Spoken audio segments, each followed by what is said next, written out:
Bonjour à chacun et chacune, que le Seigneur nous permette de commencer cette semaine en sa présence, avec sa force, avec sa grâce, sa miséricorde, sa fidélité sous nos yeux. Je lis avec vous Hébreux 3, le verset 15 et le verset 16.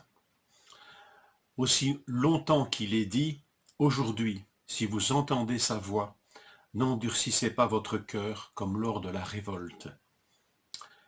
Qui s'est en effet révolté après l'avoir entendu?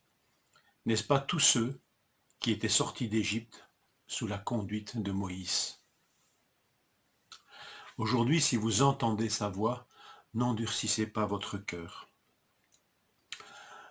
L'auteur inspiré de l'Épître aux Hébreux souligne que ceux qui se sont endurcis, ce sont ceux qui sont sortis d'Égypte sous la conduite de Moïse. C'est pas n'importe qui.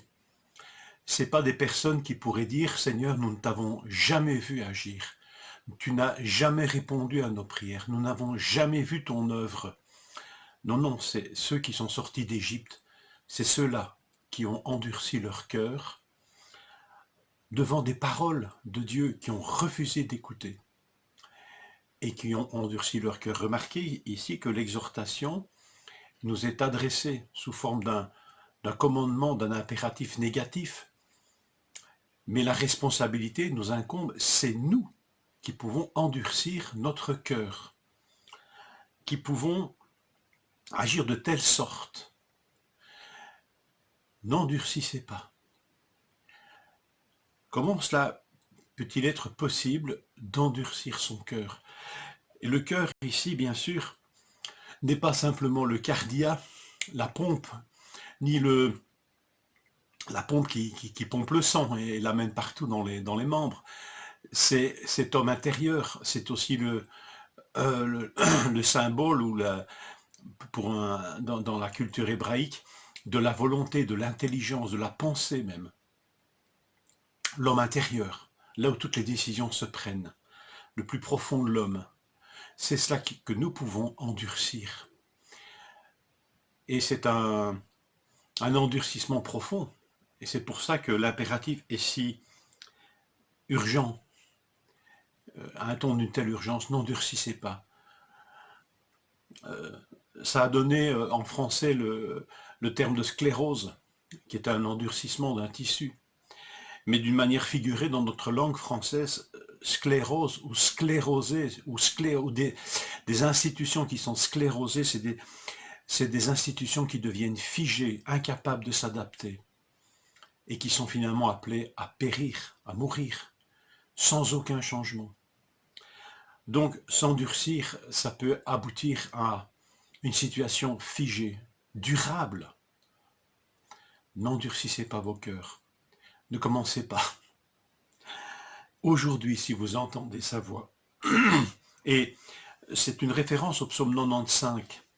Le psaume 95 dit ceci, nous trouvons ça, c'est fait référence bien sûr à l'épisode de Massa et de Meriba.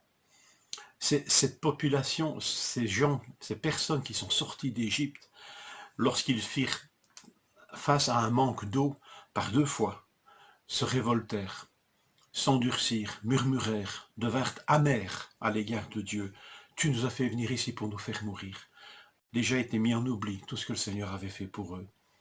Et c'est ce qui est mis en évidence, vraiment mis en évidence ici dans le psaume 95, d'où est tirée cette citation dans l'Épître aux Hébreux que nous lisons. Là, donc il parle ici du verset 8, n'endurcissez pas votre cœur comme à Meriba, comme lors de la journée de Massa dans le désert, là vos ancêtres m'ont provoqué, ils m'ont mis à l'épreuve, bien qu'ils m'aient vu agir, bien qu'ils m'aient entendu parler, pourrait-on dire. Encore une fois, ce n'est pas un manque d'activité de Dieu qui suscite cet endurcissement. Alors c'est quoi? C'est la réflexion que nous devons mener. En tous les cas, un bon test. Quand j'entends le Seigneur me parler, quand je lis sa parole, est-ce que je vois déjà en moi de désabusement, de l'amertume? Oui, Seigneur, tu dis ça, mais en fin de compte, dans ma vie, je vois autre chose. Est-ce que dans notre vocabulaire, devant la parole de Dieu, devant même peut-être une parole que le Seigneur nous donne, est-ce que Seigneur, tu entends déjà dans mes raisonnements ce « mais ». Oui, oui, c'est bien beau que tu me dises ça, mais pourtant, Seigneur, dans ma vie, est-ce que je vois déjà ce genre d'attitude? Est-ce que je le vois déjà? Alors, n'endurcissez pas vos cœurs. Ne laissez pas prendre prise à ces mais, à ces pourtant. Maintenant, le Seigneur nous encourage à ne pas rester seuls non plus dans cette attitude. Et l'Épître aux Hébreux que nous lisons aujourd'hui, ce chapitre, contient une exhortation. Encore une fois, formulée avec cette fameuse expression « les uns les autres ». Faites attention qu'aujourd'hui, personne de vous n'ait un cœur mauvais et incrédule qui le détourne du Dieu vivant, c'est le verset 12. Au contraire, encouragez-vous les uns les autres, chaque jour, aussi longtemps qu'on peut dire aujourd'hui.